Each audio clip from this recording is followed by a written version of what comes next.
Halo Civil Society, selamat datang kembali di Baca Lantang Radio. Kali ini aku akan membawakan satu cerita pendek yang ditulis oleh Gusti Aditya yang terbit pada tanggal 24 Januari tahun 2025 yang terbit di Kompas. Dengan judul, Terbunuhnya Polisi Baik Terakhir di Alam Semesta. Bagaimana kisahnya? Langsung saja.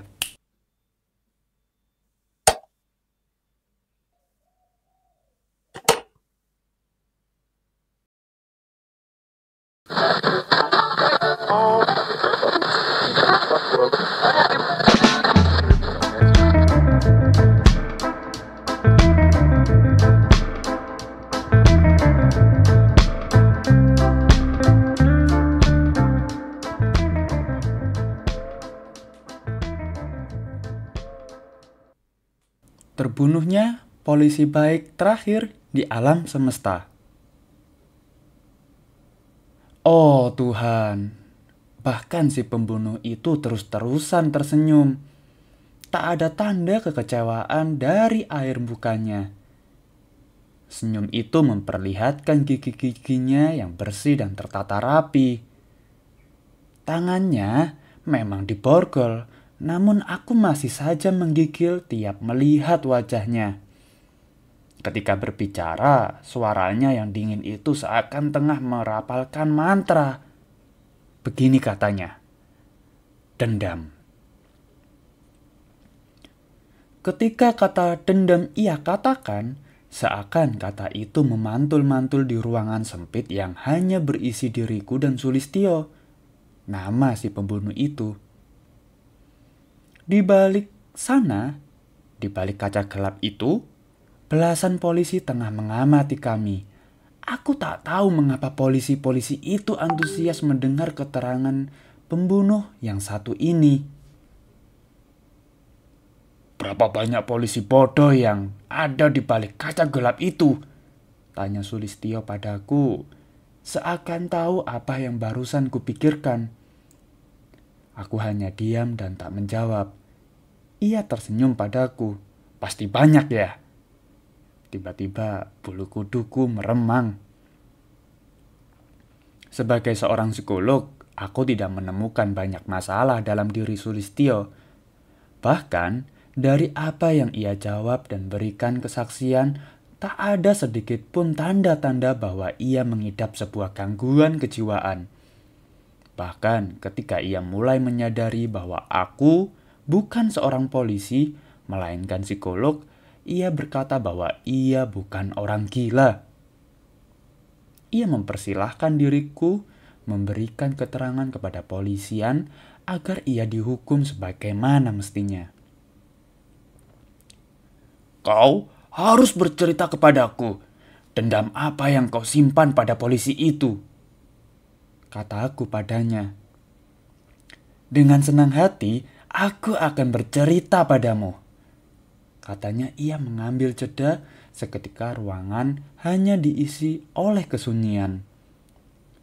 Seakan menyadari sesuatu atau mengingat sebuah ejekan yang menyebalkan, ia buru-buru merevisi apa yang ia katakan. Maksudku, aku akan bercerita kepada kalian. Ia melihat kaca hitam itu, kemudian kembali melihatku. Ini tentang terbunuhnya polisi baik terakhir di alam semesta. Sulistyo terus memburu polisi itu setelah 5 tahun menjadi jurnalis. Ia memanfaatkan profesinya untuk mencari tahu berbagai fakta. Ia menunduk sesaat, kemudian mendongak lagi seperti seekor laron yang mencari cahaya untuk mati keesokan harinya. Ia masih tersenyum, kemudian ia bercerita begitu panjang. Begini, sebagai seorang jurnalis, aku akan seakan bisa merangkai mesin waktu. Dengan berbekal kartu anggota pers dari sebuah media jelek, aku bisa dengan mudah masuk kantor polisi. Aku selalu memancing mereka dengan pertanyaan yang mudah dan berjanji akan membuat tulisan yang isinya memuji kinerja mereka. Polisi-polisi bodoh itu senang. Kantor beritaku pun girang. Gaji kecil tak masalah, Tujuanku bertahan hidup bukan untuk membeli sesuatu atau memakan makanan yang enak, melainkan untuk menuntaskan dendam. Tiap wawancara usai, alat perekam sengaja aku perlihatkan pada mereka ketika aku menekan tombol N. Lantas wajah mereka berubah menjadi bangga. Mereka mulai duduk dengan nyaman, memantik rokok di ruangan kerja berpendingin ruangan, dan menampilkan perut buncitnya. Lantas pancingan aku mulai. Biasanya aku selalu memulai dengan sesuatu yang umum. Misalnya mulai dari terminal bus yang berada di samping kantor polisi ini. Aku bertanya, apakah terminal masih menjadi lahan pencarian uang yang menggiurkan? Kemudian pertanyaan itu pelan-pelan menjurus lebih spesifik seperti, apakah sering terjadi tindakan kejahatan di sana? Dan ketika mereka mulai membuka diri, aku bertanya lebih dalam lagi. Mengapa dulu ada mayat yang menggelapar di pinggiran terminal dan sampai saat ini pelakunya tak pernah diketahui? Ia masih tersenyum. Aku menarik napas dalam-dalam, seakan aku tak diizinkan untuk merespon segala kisahnya. Selain tarikan nafas, ia melanjutkan. Oh, orang mati menggelepar di pinggiran terminal itu adalah ayahku, katanya dengan suara yang sesekali serak. Dari apa yang aku gali dari polisi-polisi bodoh itu, aku mendapatkan berbagai fakta tentang ayahku yang selama ini tak pernah aku ketahui. Ayah ternyata amat dekat dengan preman-preman terminal. Ketika ada copet yang mencuri dompet penumpang, ayah bisa menangani masalah itu dengan cepat.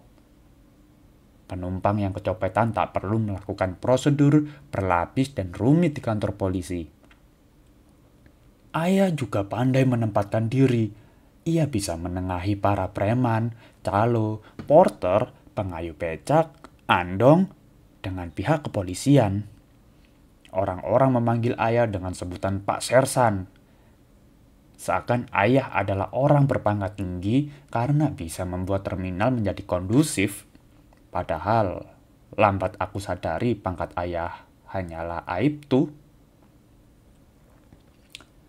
Ia terkekeh seperti tengah mengingat hal yang lucu. Setelah jeda beberapa detik, ia melanjutkan kisahnya. Ismail adalah bawahan ayah. Menggelikan memang membayangkan polisi berpangkat rendah masih punya seorang bawahan. Yang ku ketahui, Ismail sering antar jemput diriku saat masih duduk di bangku SD. Seingatku, tatapan orang itu terasa mengerikan. Apalagi matanya yang dalam dengan tengkorak bagaikan jidat menonjol seperti alien yang tersesat di bumi. Suaranya begitu tegas dan berat, seperti seorang yang sekarat karena kekurangan napas. Jika tidak salah, pangkatnya dulu Aibda. Ketika menangani kasus, ayah dan Ismail sering bekerja sama. Misalkan saat itu ada kasus penyelundupan narkotika dan minuman keras di terminal. Sebenarnya tugas ayah hanya mengarahkan, namun karena ia hafal dan kenal dengan medan, tugas ayah sangat krusial. Penyelidikan tersebut berjalan lebih cepat dan taktis karena ayah. Ismail mulai belajar tentang terminal kepada ayah. Ia diperkenalkan dengan kondisi terminal dan berbagai orang penting di dalamnya. Terdapat 2 geng besar, kamu jangan senggol mereka. Jika mereka berulah, langsung temui ketua masing-masing geng itu, kata ayahku kepada Ismail. Bukankah itu berbahaya, Pak? Tanya Ismail. Ayah menjawab, geng ini tidak hanya terlibat oleh arus bawah, namun juga ekosistem politik di kota. Artinya, kalau ada yang berbuat ulah, kita tak tahu orang ini sedang menjalankan perintah geng atau politikus yang memesan jasanya. Pada kenyataannya, ayahkulah yang terjebak.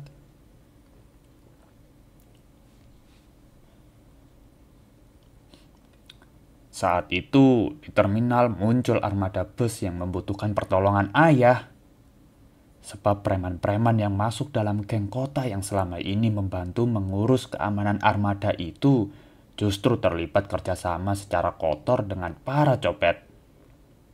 Saat itu, beberapa armada menggunakan jasa preman untuk menjaga keamanan armada mereka.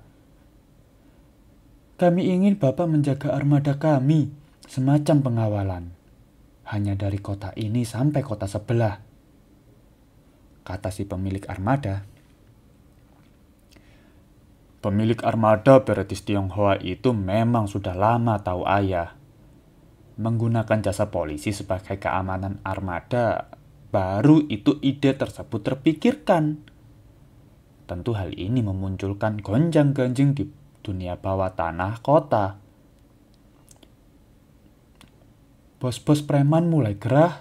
Sebenarnya kegerakan itu mereka sudah dimulai ketika ayah membuat steril suasana di terminal kota. Polisi itu sudah merusak gerak dinamis bisnis preman, begitu kata salah satu bos gangster yang terkenal di kota ini kepada Ismail. Ia dulu menjaga ekosistem dunia hitam kota ini. Sekarang tergiur oleh uang dan melupakan kami. Tambahnya lagi. Ismail girang mendengar kabar itu. Ia berseri-seri dan membuat janji dengan bos itu untuk menyingkirkan ayah.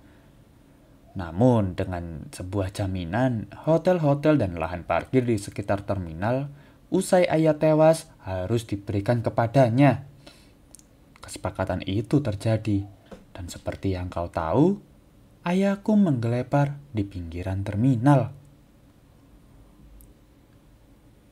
Sulistyo menarik napas sesaat, senyumnya hilang, tangannya yang diborgol ke belakang dan lampu sorot yang tepat mengarah ke kepalanya seakan membantunya menutupinya ketika senyum itu memudar. Ia hanyalah anak yang menyimpan luka. Kemudian aku memberanikan diri untuk bertanya.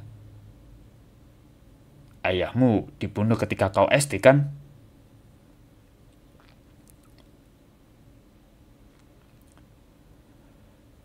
Ia kembali mendongak sedikit, senyuman menyeramkan itu kembali lagi. Iya, jawabnya. Dan kau tahu, bos-bos preman itu kini sudah menjadi politikus kondang di kota. Bahkan ada yang menjadi wakil rakyat di daerah. Hahaha. Tawanya benar-benar mengesalkan. Ketika tawa itu mereda, aku kembali melanjutkan. Lalu, kau bunuh polisi yang bernama Ismail itu? Iya, jawabnya dengan yakin. Tapi kau bunuh, namanya bukan Ismail, kataku. Ia tersenyum makin lebar. Bung, katanya dengan tenang. Ismail hanyalah perumpamaan. Pada kenyataan, Ismail itu ada banyak, bukan hanya satu orang. Ayahku secara tragis dibunuh oleh bawahan-bawahannya agar mereka bisa membagi kekuasaan untuk menikmati lahan-lahan kota bersama para preman itu. Hei Bung, percayalah, selama belasan tahun ayahku mati. Kota ini dikuasai oleh bandit-bandit yang sebenarnya itu saja. Polisi-polisi berperut buncit dan bekas preman yang kini memakai jas. Kau dihukum lama sekali. Ya Bung, kau benar. Sejak ayahku mati, hidupku penuh dengan hukuman. Penjara tidak ada apa-apanya. Hukuman sesungguhnya adalah pencarian keadilan yang tak akan pernah ditemukan. Mewujudkan keadilan sama saja memenjarakan puluhan polisi dan puluhan preman yang bekerja sama. Bukankah tindakanku membunuh salah satu dari mereka terdengar sedikit masuk akal daripada menuntut keadilan?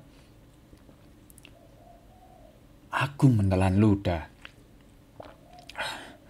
Senyumnya tak lagi intimidatif, justru terlihat penuh dengan kemenangan. Matinya ayahku adalah terbunuhnya polisi baik terakhir di alam semesta. Jangan sampai ada polisi baik lagi yang tewas karena tak senada dengan polisi-polisi bejat lainnya. Sulistyo tiba-tiba melihat kaca gelap. Matanya seakan bisa menembus dan melihat belasan polisi yang tengah mengamatinya. Sedang matinya polisi yang kemarin kubunuh adalah pembunuh polisi bejat pertama di alam semesta. Artinya, akan lebih banyak lagi kasus serupa. Anak-anak yang dikecewakan oleh polisi, ia mencari dan menuntut pembalasan dendam.